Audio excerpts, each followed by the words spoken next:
Hello guys, and welcome to Concept 1. It's your host, Al Khan, and today we're going to be reviewing the 2005 Toyota 4Runner.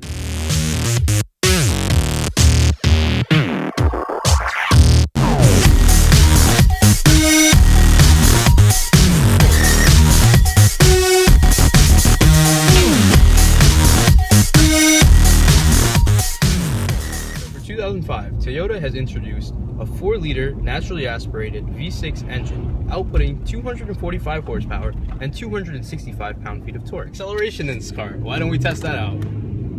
We're going under a tunnel right now, straight. We're trying to find enough space.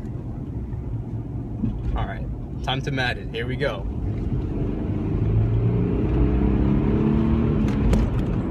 Picks up really quickly. It's a very linear power band in this car since it's a naturally aspirated engine, and the thing I love about it is that the torque is everywhere. It's down low when you need it, and the horsepower just carries it out all the way up to 5,500 RPMs. Coming up to a stoplight right now, we're going to be testing the brakes. And from what I can tell, these brakes are pretty reliable. I'm stopping now, hard stop. Pretty good. How does this car handle? Exactly like it should. It's a truck, and in the corners, there's a lot of body roll. Right now, as you might see in this next shot, I'm moving the steering wheel, and not much is happening. But I really do like the way it does handle. It's very subtle, the way it tackles the road.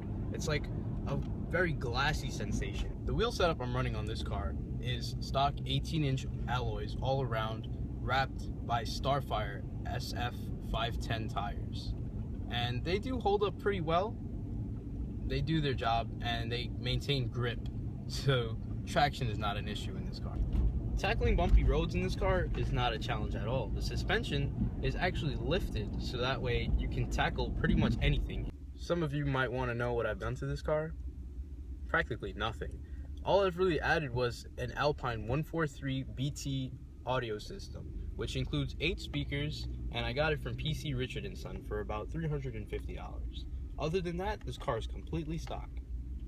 Fuel consumption in this car is actually pretty moderate. You get 16 in the city and 20 on the highway. It does run on pump gas, 87, otherwise known as regular. What entices me about Toyota is the amount of communication they have within the labor force. Everybody communicates with one another. That's why these cars that they produce are so over-engineered, meaning their reliability is top-notch, always spot on in these cars.